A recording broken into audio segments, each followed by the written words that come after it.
ಇನ್ನೂ ಯಾರೆಲ್ಲ ನನ್ನ ಚಾನಲ್ನ ಸಬ್ಸ್ಕ್ರೈಬ್ ಮಾಡಿಲ್ವೋ ಬೇಗ ಸಬ್ಸ್ಕ್ರೈಬ್ ಮಾಡಿ. ಕತೆ ಇಷ್ಟ ಆದಲ್ಲಿ ಶೇರ್ ಮಾಡಿ, ಲೈಕ್ ಮಾಡಿ ಮತ್ತು ಕಮೆಂಟ್ ಮಾಡಿ. ನನ್ನ ಕತೆ ನಿಮ್ಮ ಭಾವ ಚಾನಲ್ಗೆ ಸ್ವಾಗತ.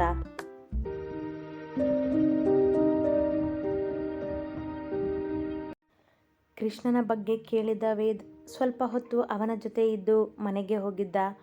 ಅವ ಹೋದ ನಂತರ ಆಶ್ರಮದ ವಾಚ್ಮೆನ್ ಬಂದು ಊಟ ಕೊಟ್ಟು ಹೋಗಿದ್ದ. ಚಾಕೋಗೂ ಊಟ ಹಾಕಿ ತಾನು ಊಟ ಮಾಡಿದ ಕೃಷ್ಣ ಮನಸ್ಸಿನ ತುಂಬ ಎಷ್ಟೋ ನೆನಪುಗಳನ್ನು ತುಂಬಿಕೊಂಡು ಕೋಣೆಗೆ ಬಂದ. ನೇರವಾಗಿ ಕೋಣೆಗೆ ಬಂದವ ಅಲ್ಲೆಲ್ಲೋ ಇಟ್ಟಿದ್ದ ಪುಟ್ಟ ಪೆಟ್ಟಿಗೆಯೊಂದನ್ನು ನೋಡಿ ಹೊರತೆಗೆದ. ಅದೆಷ್ಟೋ ನೆನಪುಗಳನ್ನು ಹೊತ್ತು ಆ ಪೆಟ್ಟಿಗೆ ಭದ್ರವಾಗಿತ್ತು ಅವನ ಹತ್ತಿರ ವರ್ಷಗಳಿಂದ. ಅದನ್ನೊಮ್ಮೆ ಪ್ರೀತಿಯಿಂದ ಸವರಿದವ ಹಿಡಿದು ಮಂಚದ ಮೇಲೆ ಕುಳಿತ. ಅವನ ಹಿಂದೆಯೇ ಬಂದ ಚಾಕೋ ಅವನನ್ನು ನೋಡಿ ಸುಮ್ಮನೆ ಕುಳಿತಿತು ಕೋಣೆಯ ಬಾಗಿಲಲ್ಲಿ. ನೆನಪುಗಳ ಆ ಪೆಟ್ಟಿಗೆ ತೆಗೆದವನ ಕಣ್ಣಲ್ಲಿ ಶೇಖರಿಸಿದ್ದ ನೀರು ಇಳಿದೇ ಬಿಟ್ಟಿತು ಅವನ ಕೆನ್ನೆಯ ಮೇಲೆ. ತನ್ನ ತಾಯಿಯ ಗೆಜ್ಜೆಯನ್ನು ಕೈಯಲ್ಲಿ ಹಿಡಿದವ ಎದುರಿದ್ದ ಗೋಡೆಯ ಮೇಲೆ ನಗುತ್ತಾ ಫೋಟೋವನ್ನು ಅಲಂಕರಿಸಿದ್ದ ವತ್ಸಲಾರವರ ಮುಖ ನೋಡಿದ. ಅಮ್ಮ, ನೀನಿದ್ದಿದ್ರೆ ಇವತ್ತು ನಾನಿಲ್ಲಿ ಇರ್ತಾನೇ ಇರಲಿಲ್ಲ. ನಿನ್ನನ್ನು ಬಿಟ್ಟಿರೋಕ್ಕಾಗದೆ ನಾನು ಮನೆಯಲ್ಲೇ ಇರ್ತಿದ್ದೆ. ನನ್ನ ಶ್ರೀನ ಹೇಗೋ ಹುಡುಕ್ತಿದ್ದೆ ಎಂದವನ ಮನದಲ್ಲಿ ದುಃಖವೇ ಇದ್ದರೂ ಕಣ್ಣಲ್ಲಿ ನೀರು ತುಂಬಿದ್ದರೂ ತುಟಿಯ ಮೇಲೆ ಮಾತ್ರ ಮುಗುಳ್ನಗೆಯೇ. ಚಿಕ್ಕ ವಯಸ್ಸಿನಲ್ಲಿಯೇ ತಾಯಿಯನ್ನು ಕಳೆದುಕೊಂಡ ಕೃಷ್ಣನನ್ನು ಪ್ರೀತಿಯಿಂದ ಬೆಳೆಸಿದ್ದು ಅವನ ಪೂರ್ತಿ ಕುಟುಂಬವೇ. ಪ್ರೀತಿಗೇನೂ ಅವನಿಗೆ ಕೊರತೆ ಇರಲಿಲ್ಲ. ಆದರೆ ತಾಯಿಯ ಕೊರತೆ ಇದ್ದಿದ್ದಂತೂ ನಿಜವಲ್ಲವೇ. ತನ್ನ ತಾಯಿಯ ನೆನಪುಗಳು ಅವನ ಸ್ಮೃತಿಪಟಲದಲ್ಲಿ ಹಾಗೆಯೇ ಉಳಿದಿದ್ದವಲ್ಲ. ಆ ನೆನಪುಗಳ ಜೊತೆಗೇ ಬದುಕಿದವನು ಅವನು ಇಲ್ಲಿಯವರೆಗೂ. ಅವನ ಮನದಲ್ಲಿ ಇದ್ದದ್ದು ಒಂದೇ, ತನ್ನ ತಾಯಿಯ ಆಸೆಯಂತೆ ವೈದೇಹಿಯನ್ನು ಮತ್ತೆ ತನ್ನ ಕುಟುಂಬಕ್ಕೆ ಕರೆತರುವುದು.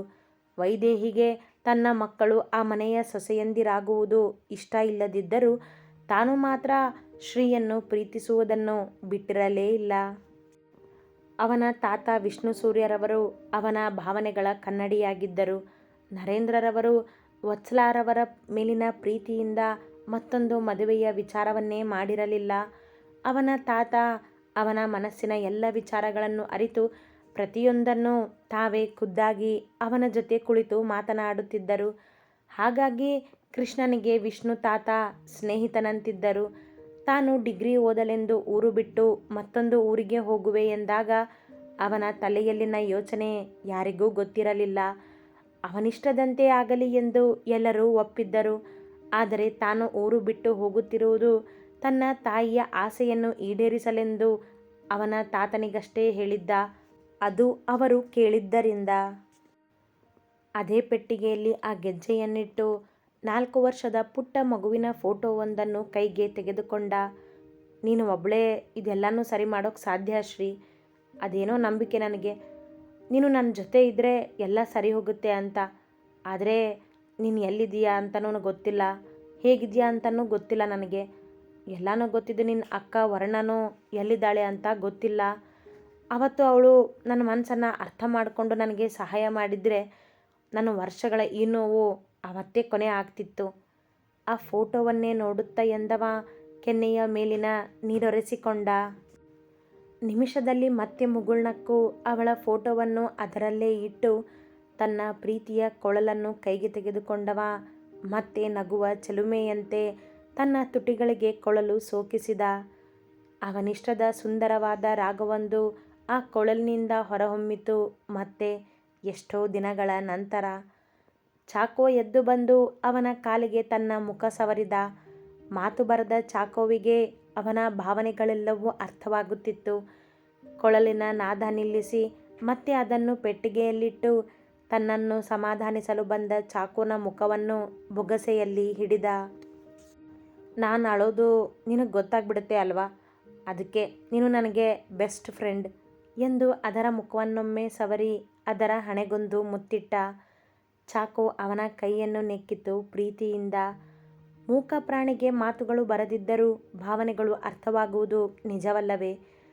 ಚಾಕೋನನ್ನು ಬಿಟ್ಟು ತಾನು ಮಂಚಕ್ಕೊರಗಿದ ತಲೆಯ ಹಿಂದೆ ಕೈಕಟ್ಟಿ. ಯಾಕೋ ಹಾಡು ಕೇಳುವ ಮನಸ್ಸಾಗಲಿಲ್ಲ. ನಿದ್ದೆಯೂ ಹತ್ತಿರ ಸುಳಿಯಲಿಲ್ಲ. ನೀನು ಒಂದಲ್ಲ ಒಂದಿನ ಸಿಗಲೇಬೇಕು ಶ್ರೀ ನನಗೆ. ನನ್ನ ಪ್ರೀತಿ ನೀನು. ನಿನ್ನ ಬಿಟ್ಟು ಯಾರೋ ಒಬ್ಬರು ಬಂದು ನನ್ನ ಮನಸ್ಸನ್ನು ಆವರಿಸ್ಕೊಳ್ಳೋಕ್ಕೆ ಸಾಧ್ಯನೇ ಇಲ್ಲ. ಆ ಹುಡುಗಿ ನಿನ್ನ ಹಾಗೆ ಕಣ್ಣು ಮಿಟುಕಿಸೋದು ನಿಜ, ಆದರೆ ಆ ಹುಡುಗಿ ನೀನಲ್ಲ. ಹೇಗೆ ಹುಡುಕ್ಲಿ ನಾನು ನಿನ್ನ? ಅತ್ತೆ ಮಾವನಾದರೂ ಕಣ್ಣಿಗೆ ಬಿದ್ದರೆ ನಾನು ಅವ್ರ ಜೊತೆ ಮಾತಾಡಬಹುದು. ವರ್ಷಗಳೇ ಕಳೆದ್ರೂ ನನಗೆ ಯಾರೂ ಸಿಗ್ತಿಲ್ಲ. ನೀವು ಯಾಕೆ ಎಂದುಕೊಂಡವ ಮಗ್ಗಲು ಬದಲಿಸಿದ. ಚಿಕ್ಕಂದಿನಿಂದ ಈಗಿನವರೆಗೂ ಅವನಿಗೆ ನೆನಪಿದ್ದದ್ದು ಶ್ರೀ ಕಣ್ಣು ಹೊಡೆಯುವುದೊಂದೇ. ಹಾಗಾಗಿ ಅವ ಶ್ರೀನಿಕಾಳನ್ನು ಕಂಡಾಗಲೆಲ್ಲ ತನ್ನ ಶ್ರೀಯನ್ನು ನೋಡಿದಂತೆಯೇ ಅನುಭವಿಸುತ್ತಿದ್ದ. ಅದೇನೋ ಅವಳನ್ನು ನೋಡುತ್ತಲೇ ಅವನ ಮನ ಹುಚ್ಚೆದ್ದು ಕುಣಿಯುತ್ತಿತ್ತು. ಅವಳನ್ನೇ ನೋಡುವಂತೆ ಹೇಳುತ್ತಿತ್ತು. ಅವಳ ಕಣ್ಣುಗಳ ಆಟವನ್ನೇ ಬಯಸುತ್ತಿತ್ತು. ಆದರೆ ಇವ ಅವಳೇ ಬೇರೆಯ ಶ್ರೀ ಎಂದು ಕಡೆಗಣಿಸುತ್ತಿದ್ದ. ಅದಕ್ಕೂ ಒಂದು ಕಾರಣವಿತ್ತು.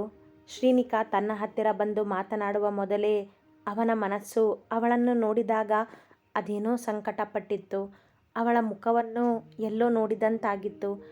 ಏನಾದರೂ ಆಗಲಿ ನೋಡೋಣ ಎಂದು ಕಾಲೇಜಿನಲ್ಲಿನ ರೆಕಾರ್ಡ್ಸ್ ಹುಡುಕಿ ಅವಳ ಫೋಟೋದಿಂದ ಅವಳ ಫಾರ್ಮ್ ಹುಡುಕಿ ನೋಡಿದ್ದ. ಅದರಲ್ಲಿ ಅವಳ ಹೆಸರು ಶ್ರೀನಿಕಾ, ತಂದೆ ಗುರುರಾಜ್, ತಾಯಿ ವಿಶಾಖಾ ಎಂದಿತ್ತು. ಅದರಿಂದ ಅವ ಶ್ರೀನಿಕಾ ತನ್ನ ಅತ್ತೆಯ ಮಗಳಲ್ಲ ಎಂದುಕೊಂಡಿದ್ದ.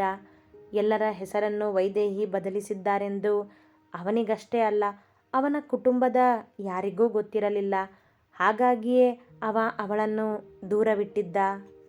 ಶ್ರೀನಿಕಾ ಹೆಸರಿನ ಮೊದಲಿನ ಅಕ್ಷರ ನನ್ನ ಶ್ರೀಯದ್ದೇ ಆದರೂ ಅವಳು ನನ್ನ ಶ್ರೀ ಅಲ್ಲ. ಅವಳು ಮಾಡೋ ನಾಟ್ಯ ತುಂಬ ಚೆನ್ನಾಗಿತ್ತು. ಅಮ್ಮ ನೆನಪಾಗ್ಬಿಟ್ರು ಯಾಕೋ. ಈ ಹುಡುಗಿಗೆ ನನ್ನ ಮನಸ್ಸಿನ ಸಮಸ್ಯೆಗಳು ಏನೊಂದೋ ಗೊತ್ತಿಲ್ಲ. ಇದನ್ನು ಅವಳಿಗೆ ಹೇಗೆ ಅರ್ಥ ಮಾಡಿಸ್ಲಿ ನಾನು? ಅವಳ ಮೇಲೆ ನನಗೆ ಇಷ್ಟೊಂದು ಕಾಳಜಿ ಯಾಕೆ? ಅವಳಿಗೇನಾದರೂ ಆದರೆ ಅನ್ನೋ ಭಯ ಯಾಕೆ? ಪ್ರೀತಿಯ ಭಾವನೆಗಳು ಹುಟ್ಟುತ್ತಿರೋದಾದರೂ ಯಾಕೆ? ಇಲ್ಲ, ಸಾಧ್ಯನೇ ಇಲ್ಲ. ನನ್ನ ಶ್ರೀ ನನಗೆ ಸಿಕ್ಕರೆ ನನ್ನ ಕುಟುಂಬದ ಖುಷಿ ಮತ್ತೆ ವಾಪಸ್ಸಾಗುತ್ತೆ. ಅದರಿಂದ ಅಮ್ಮನ ಆತ್ಮಕ್ಕೂ ಶಾಂತಿ ಸಿಗುತ್ತೆ. ಶ್ರೀನಿಕಾನ ನಾನು ನನ್ನಿಂದ ದೂರ ಇಡಲೇಬೇಕು. ತುಂಬ ಹಚ್ಕೊಂಡಿದ್ದಾಳೆ ನನ್ನ, ಅದರಿಂದ ಅವಳಿಗೆ ನೋವು. ನಾಳೆ ಅವಳಿಗೆ ಹೇಳಿಬಿಡ್ತೀನಿ ನನ್ನಿಂದ ದೂರ ಇರು ಅಂತ ಎಂದುಕೊಂಡು ಕಣ್ಣು ಮುಚ್ಚಿದವ ನಿಮಿಷದಲ್ಲೇ ಮತ್ತೆ ಕಣ್ಣು ತೆಗೆದ. ಇದುವರೆಗೂ ತುಂಬ ಸರಿ ಹೇಳಿದ್ದೀನಿ ಅವಳಿಗೆ ನನ್ನಿಂದ ದೂರ ಇರು ಅಂತ, ಆದರೆ ಅವಳು ಕೇಳೋದೇ ಇಲ್ಲ. ತುಂಬ ಹಠ ಅನಿಸುತ್ತೆ ಇವಳಿಗೆ. ಆದರೆ ಆಗಿದ್ದಾಗಲಿ, ಅವಳು ನನ್ನಿಂದ ದೂರ ಇರಲೇಬೇಕು. ಹಾಗೇ ಅವಳಿಗೆ ನಾಳೆ ಹೇಳೇ ಹೇಳ್ತೀನಿ ಎಂದುಕೊಂಡು ನಿದ್ದೆಗೆ ಜಾರಿದ. ಶ್ರೀನಿಕಾಳ ನೃತ್ಯ ನೋಡಿ ತನ್ನ ತಾಯಿಯ ನೆನಪಾದ ಕೃಷ್ಣನಿಗೆ ಗೊತ್ತಿಲ್ಲ, ತನ್ನ ತಾಯಿ ಕಲಿಸಿಕೊಟ್ಟ ನೃತ್ಯವೇ ಅವಳಲ್ಲಿ ನಾಟ್ಯದ ಆಸಕ್ತಿ ತುಂಬಿದ್ದೆಂದು. ಅದನ್ನೇ ಅವಳು ಮುಂದುವರಿಸಿಕೊಂಡು ಬಂದಿದ್ದಾಳೆಂದು. ಅವಳೇ ತನ್ನ ಪ್ರೀತಿಯೆಂದು ಗೊತ್ತಿರದೆ ಅವಳಿಂದ ದೂರವಿರುವ ಯೋಚನೆ ಇವನದ್ದು. ಕಾಲೇಜ್ಗೆ ಬೇಗ ಹೊರಟವನ ತಲೆಯ ತುಂಬ ಇದ್ದದ್ದು ಶ್ರೀನಿಕಾಳ ಜೊತೆ ಮಾತನಾಡಿ ಅವಳಿಗೆ ತನ್ನಿಂದ ದೂರ ಇರು ಎಂದು ಹೇಳಬೇಕೆಂದೇ. ಅವ ನಿಶ್ಚಯಿಸಿಬಿಟ್ಟಿದ್ದ, ಅವಳಿಗಿಂದು ಏನಾದರೂ ಮಾಡಿ ಅರ್ಥ ಮಾಡಿಸುವೆ ಎಂದು. ಅದೇ ಯೋಚನೆಯಲ್ಲಿ ಹೊರಟವನ ಬೈಕ್ ಅರ್ಧದಲ್ಲಿಯೇ ಕೆಟ್ಟು ನಿಂತು ಬಿಟ್ಟಿತು. ಅವ ಎಷ್ಟೇ ಪ್ರಯತ್ನಿಸಿದರೂ ಮತ್ತೆ ಸ್ಟಾರ್ಟ್ ಆಗಲೇ ಇಲ್ಲ. ಕಾಲೇಜಿಗೆ ಹೋಗುವ ದಾರಿಯಾಗಿದ್ದರಿಂದ ಯಾರಾದರೂ ಸಿಗಬಹುದು ಎಂದು ಅಲ್ಲಿಯೇ ನಿಂತ ಅತ್ತಿತ್ತ ನೋಡುತ್ತಾ. 5 ನಿಮಿಷ ಕಳೆಯುತ್ತಿದ್ದಂತೆ ಬಂದಳು ಉದ್ದ ಜಡೆಯ ಅರಳಿದ ಕಂಗಳ ಸುಂದರಿ ಶ್ರೀನಿಕಾ. ದಾರಿಯಲ್ಲಿ ಅವ ನಿಂತಿದ್ದನ್ನು ದೂರದಿಂದ ನೋಡಿದವಳೆ ಅವನ ಮುಂದೆ ಬಂದು ಕಾರ್ ನಿಲ್ಲಿಸಿದಳು. ಅವ ಅವಳನ್ನು ನೋಡುತ್ತಲೇ ಮುಖ ತಿರುಗಿಸಿ ನಿಂತ. ಸರ್, ಇಲ್ಯಾಕೆ ನಿಂತಿದ್ದೀರಾ? ಕಾರಿನ ಗ್ಲಾಸ್ ಕೆಳಗಿಳಿಸಿ ಕೇಳಿದಳು. ಅವ ಅವಳನ್ನೊಮ್ಮೆ ನೋಡಿ ಮತ್ತೆ ಅತ್ತಿತ್ತ ನೋಡಿದ. ಅವನ ಬೈಕ್ ಬದಿಯಲ್ಲಿ ನಿಂತಿದ್ದನ್ನು ನೋಡಿದವಳಿಗೆ ಅರ್ಥವಾಯಿತು ಅವನ ಬೈಕ್ ಕೆಟ್ಟಿದೆ ಎಂದು. ಸರ್, ಬೈಕ್ ಕೆಟ್ಟಿದ್ಯಾ? ಬನ್ನಿ, ನಾನು ಡ್ರಾಪ್ ಮಾಡ್ತೀನಿ ಕರೆದಳು ನಗುತ್ತಲೇ ಚಂದದಿಂದ. ಶ್ವೇತವರ್ಣದ ಚೂಡಿದಾರ, ನೀಲಿ ಬಣ್ಣದ ದುಪ್ಪಟ್ಟದಲ್ಲಿ ಮಿಂಚುತ್ತಿದ್ದವಳ ನಗು ಆಕಾಶದಲ್ಲಿ ಮಿಂಚಿದಂತಿತ್ತು. ನೋ ಥ್ಯಾಂಕ್ಸ್ ಎಂದು ಚಂದದಿಂದಲೇ ನಿರಾಕರಿಸಿದ ಅವ. ಸರ್, ನಾನು ಕಾಲೇಜಿಗೆ ಹೋಗ್ತಿರೋದು, ಬನ್ನಿ ಜೊತೆಗೆ ಹೋಗೋಣ ಮತ್ತೊಮ್ಮೆ ಕರೆದಳು. ಬೇಡ, ನೀವು ಹೋಗಿ, ನಾನು ವೇದ ಜೊತೆ ಬರ್ತೀನಿ. ಅವಳ ಜೊತೆ ಮಾತನಾಡಬೇಕೆಂಬುದು ಮನದಲ್ಲಿದ್ದರೂ ಅವಳ ಜೊತೆ ಹೋಗಲು ಒಪ್ಪಲಿಲ್ಲ. ಕಾರಿನಿಂದ ಇಳಿದವಳು, ಸರ್, ನಾನು ಕಾಲೇಜ್ಗೆ ಹೋಗ್ತಿರೋದು, ಬನ್ನಿ ಸುಮ್ಮನೆ, ಜೋರಾಗಿಯೇ ಕರೆದಳು. ಮಾತನಾಡದೆ ಯಾರಾದರೂ ಬರುವರೇನೋ ಎಂದು ನೋಡುತ್ತಲೇ ಇದ್ದ. ನಾನು ಇಲ್ಲೇ ನಿಂತ್ಕೋತೀನಿ, ನೀವು ಯಾರ ಜೊತೆನೂ ಹೋಗೋಕ್ಕೆ ನಾನು ಬಿಡೋದಿಲ್ಲ. ನನ್ನ ಜೊತೆ ಇಷ್ಟೊಂದು ಹಠ ಯಾಕೆ ನಿಮಗೆ? ನಾನೇನೋ ನಿಮ್ಮನ್ನ ತಿಂದುಬಿಡ್ತೀನಾ? ಅವನನ್ನು ರೇಗಿಸಿದಳು ಕೈಕಟ್ಟಿ ನಿಂತು. ಅವಳನ್ನೊಮ್ಮೆ ದಿಟ್ಟಿಸಿದ. ಮತ್ತೆ ಬನ್ನಿ ಸರ್, ನಾನಿಷ್ಟು ಪ್ರೀತಿಯಿಂದ ಕರೆದ್ರೂ ನೀವು ಬರಲ್ಲ ಅಂತೀರಲ್ಲ. ನಿನ್ನೇನು ನನ್ನ ಜೊತೆ ಮಾತಾಡದೆ ಹೋದ್ರಿ, ನನಗೆಷ್ಟು ಬೇಜಾರಾಯಿತು ಗೊತ್ತಾ ನಿನ್ನೆ. ಪ್ಲೀಸ್ ಬನ್ನಿ ಸರ್. ಮುದ್ದಾಗಿ ಕರೆದವಳು ಅವನಿಗೆ ಹಿಂದಿನ ದಿನವನ್ನು ನೆನಪಿಸಿದಳು. ಇದೇ ಸರಿಯಾದ ಸಮಯ, ನಾನು ಇವಳ ಜೊತೆ ಮಾತಾಡೋಕ್ಕೆ. ನನ್ನಿಂದ ದೂರ ಇರೋ ಅಂತ ಹೇಳಿಬಿಡಬೇಕು ಇವತ್ತು ಎಂದು ಮನದಲ್ಲಿ ಯೋಚಿಸುತ್ತಿದ್ದವನ ಕೈ ಹಿಡಿದು, ಬನ್ನಿ ಸರ್ ನೀವು ಎಂದು ಕಾರ್ ಹತ್ತಿರ ಕರೆದಳು. ನೀವು ಕೈ ಬಿಡಿ, ನಾನು ಬರ್ತೀನಿ ಎಂದ ಕೃಷ್ಣ ಅವಳಿಂದ ಕೈ ಬಿಡಿಸಿಕೊಂಡ. ಅವಳು ಕೈ ಬಿಟ್ಟಳು. ನಡೆದು ಹೋಗಿ ಅವಳ ಪಕ್ಕದ ಸೀಟಿನಲ್ಲಿ ಕುಳಿತ. ಖುಷಿಯಿಂದ ಕಾರ್ ಹತ್ತಿ ಕುಳಿತಳು ಶ್ರೀ. ನನಗೆ ತುಂಬ ಖುಷಿ ಆಗ್ತಿದೆ ಸರ್. ಖುಷಿಯಿಂದ ಎಂದು ಕಾರ್ ಸ್ಟಾರ್ಟ್ ಮಾಡಿದಳು. ದಾರಿಯನ್ನೇ ನೋಡುತ್ತಿದ್ದ. ಅವನನ್ನೇ ನೋಡುತ್ತಾ ಕಾರಿನ FM ಆನ್ ಮಾಡಿದಳು. ಆಲೋಚನೆ, ಆರಾಧನೆ ಎಲ್ಲ ನಿಂದೇನೆ, ಆಲಾಪನೆ, ಆಕರ್ಷಣೆ ಎಲ್ಲ ನೀನೇನೆ.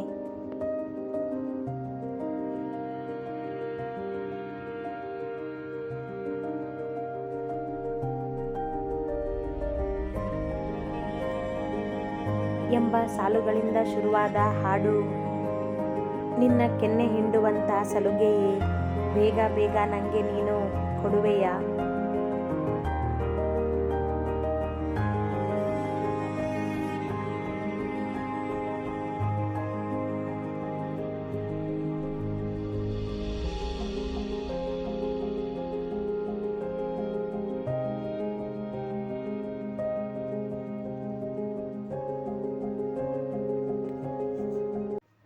ಚಂದದ ಭಾವನೆಗಳಿಂದ ಕೂಡಿದ ಸಾಲುಗಳಿಂದ ಮುಗಿಯುತ್ತಿದ್ದಂತೆ ಶ್ರೀನಿಕಾಳ ತುಟಿಯಂಚಲ್ಲಿ ನಗುವಿತ್ತು. ಕೃಷ್ಣನ ಮುಖದಲ್ಲಿ ಮೌನವಿತ್ತು. ಸರ್, ಈ ಸಾಂಗ್ ಚೆನ್ನಾಗಿದೆ ಅಲ್ವಾ? ನನ್ನ ಮನಸ್ಸಲ್ಲಿರೋ ಭಾವನೆಗಳೇ ಇವೆ ಇದರಲ್ಲಿ. ಡ್ರೈವ್ ಮಾಡುತ್ತಾ ಅವನನ್ನೊಮ್ಮೆ ನೋಡಿ ನುಡಿದಳು. ಒಂದು ನಿಮಿಷ ಕಾರ್ ನಿಲ್ಲಿಸಿ. ಅವಳನ್ನು ನೋಡಿ ಎಂದವ ಮೌನ ಮುರಿದ ಮಾತನಾಡಲು. ಯಾಕೆ ಸರ್ ಎಂದಳು ನಿಲ್ಲಿಸದೆ. ನಿಲ್ಲಿಸಿ ನೀವು ಮೊದಲು ಎಂದವನ ಮಾತಿಗೆ ಕಾರ್ ನಿಲ್ಲಿಸಿದಳು. ಹೇಳಿ ಸರ್, ಕಾರ್ ಯಾಕೆ ನಿಲ್ಸೋಕ್ಕೆ ಹೇಳಿದ್ರಿ? ಅವನತ್ತ ನೋಡಿ ನಗುವನ್ನು ತುಟಿಯಂಚಲ್ಲಿ ಹೊತ್ತು ಕೇಳಿದಳು. ನೀವು ನನ್ನಿಂದ ದೂರ ಇರಿ ಪ್ಲೀಸ್. ನಿಮಗೆ ನಾನು ತುಂಬ ಸರಿ ಹೇಳಿದ್ದೀನಿ ನನ್ನಿಂದ ದೂರ ಇರೋಕ್ಕೆ. ಆದರೂ ನೀವು ಯಾಕೆ ನನ್ನ ಮಾತನ್ನು ಸೀರಿಯಸ್ ಆಗಿ ತಗೋತಿಲ್ಲ? ಅವಳನ್ನು ನೋಡದೆ ದಾರಿ ನೋಡುತ್ತಲೇ ಸಹಜವಾಗಿಯೇ ಹೇಳುತ್ತಿದ್ದ ಅದೇಕೋ ಅವಳ ಕಣ್ಣನ್ನೇ ನೋಡಿ ಅವಳ ಮನ ನೋಯಿಸಲು ಧೈರ್ಯ ಬರಲಿಲ್ಲ ಅವನಿಗೆ. ಸರ್, ನಾನು ನಿಮ್ಮನ್ನು ಪ್ರೀತಿಸಿದ್ದೀನಿ ಅಂತ ತುಂಬ ಸರಿ ಹೇಳಿದ್ದೀನಿ. ನೀವು ಯಾಕೆ ನನ್ನ ಮಾತನ್ನು ಸೀರಿಯಸ್ ಆಗಿ ತಗೋತಿಲ್ಲ? ನಗುತ್ತಲೇ ಮಾತನಾಡುತ್ತಿದ್ದವಳಿಗೆ ಗೊತ್ತಾಗಲಿಲ್ಲ ಅವನ ಮಾತಿನ ಗಂಭೀರತೆ ಎಷ್ಟೆಂದು. ನನಗೆ ನಿಮ್ಮನ್ನು ಪ್ರೀತಿಸೋಕ್ಕೆ ಆಗಲ್ಲ ಅಂತ ಎಷ್ಟು ಸರಿ ಹೇಳಿದ್ದೀನಿ. ಆದರೂ ನೀವು ಯಾಕೆ ಕೇಳ್ತಿಲ್ಲ? ನನ್ನಿಂದ ನಿಮಗೆ ನೋವು ಸಿಗುತ್ತೆ. ನನ್ನಿಂದ ದೂರ ಇರಿ ಪ್ಲೀಸ್. ಸರ್, ಆಗೋಲ್ಲ ನನ್ನಿಂದ ಅದು. ನಾನು ನಿಮ್ಮನ್ನು ಪ್ರೀತಿಸ್ತಿದ್ದೀನಿ. ಅದು ಹೇಗೆ ನಾನು ನಿಮ್ಮಿಂದ ದೂರ ಇರೋಕ್ಕಾಗುತ್ತೆ ಎಂದವಳ ಮಾತು ಅವನ ಹೃದಯ ತಟ್ಟಿದ್ದು ನಿಜವೇ. ಅವನಿಂದ ದೂರ ಇರಲಾರದವಳ ಮಾತಿಗೆ ವರ್ಷಗಳಿಂದ ದೂರ ಇದ್ದದ್ದು ನೆನಪಾಯಿತು. ನನ್ನ ಮಾತನ್ನ ನೀವು ಅರ್ಥ ಮಾಡ್ಕೋತಿಲ್ಲ ನೋಡಿ. ನನಗೆ ನನ್ನದೇ ಆದ ಕನಸುಗಳಿವೆ, ಆಸೆಗಳಿವೆ, ತುಂಬ ಜವಾಬ್ದಾರಿಗಳಿವೆ. ಅದಕ್ಕೆ ಹೇಳ್ತಿದ್ದೀನಿ, ನನ್ನಿಂದ ದೂರ ಇರಿ. ನನಗೆ ನಿಮ್ಮನ್ನು ಪ್ರೀತಿ ಮಾಡೋಕ್ಕೆ ಆಗೋಲ್ಲ. ತಾನು ಎಷ್ಟು ಹೇಳಿದರೂ ಅವಳು ಕೇಳುವವಳಲ್ಲ ಎಂದಾಗ ಅವಳ ಮುಖ ನೋಡಿ ಹೇಳಿದ. ಸರ್, ಯಾಕೆ ಇಷ್ಟೊಂದು ಹರ್ಟ್ ಮಾಡ್ತಿದ್ದೀರಾ ನನಗೆ ನೀವು? ಅವನ ಗಂಭೀರತೆ ಅರ್ಥವಾಗಿ ಕೇಳಿದಳು. ಅದನ್ನೇ ನಾನು ನಿಮಗೆ ಹೇಳ್ತಿರೋದು, ನನ್ನಿಂದ ನಿಮಗೆ ಬರೀ ಹರ್ಟ್ ಆಗುತ್ತೆ ಅಂತ ಎಂದವನ ಮುಖದಲ್ಲಿ ಕೋಪವಿರಲಿಲ್ಲ, ಆದರೆ ಮಾತುಗಳಲ್ಲಿ ಗಂಭೀರತೆ ಇತ್ತು. ಸರ್, ನಾನು ನಿಮ್ಮನ್ನು ತುಂಬ ಪ್ರೀತಿಸ್ತಿದ್ದೀನಿ ಸರ್. ನನಗೆ ನೀವು ಬೇಕು ಎಂದಳಷ್ಟೇ ಪ್ರೀತಿಯಿಂದ. ಪ್ರೀತಿ ಅಂತ ನನ್ನ ಹಿಂದೆ ಬಿದ್ದು ನನಗೆ ನೋವು ಕೊಡ್ತಿದ್ದೀರಾ ನೀವು? ಪ್ರೀತಿ ಮಾಡುವ ಅಂತ ಕಾಡೋದಲ್ಲ, ಪ್ರೀತಿ ಆಗಬೇಕು ನನಗೆ ನಿಮ್ಮ ಮೇಲೆ. ಆದರೆ ಅದು ಸಾಧ್ಯ ಇಲ್ಲ. ಸೊ ಪ್ಲೀಸ್ ನನ್ನಿಂದ ದೂರ ಇರಿ ಅಷ್ಟೇ. ಅದೇ ನೀವು ನನಗೆ ಮಾಡೋ ಒಳ್ಳೆ ಸಹಾಯ. ಅವಳ ಮುಖ ನೋಡಿ ಎಂದವ ಕಾರಿನಿಂದ ಕೆಳಗಿಳಿದು ನಡೆಯುತ್ತಲೇ ಹೊರಟ. ಮುಂದೆ ಅವನನ್ನೇ ನೋಡುತ್ತಿದ್ದ ಶ್ರೀನಿಕಾ ಕಾಲೇಜ್ ದಾರಿ ಬಿಟ್ಟು ಕಾರನ್ನು ತಿರುಗಿಸಿದಳು. ಅತಿ ಹೆಚ್ಚಿನ ಕಥೆಗಳಿಗಾಗಿ ಹಿಂಬಾಲಿಸಿ ಪ್ರತಿಲಿಪಿ ಆ್ಯಪ್ನಲ್ಲಿ ಪ್ರತಿಮಾ SH ಅವರನ್ನು.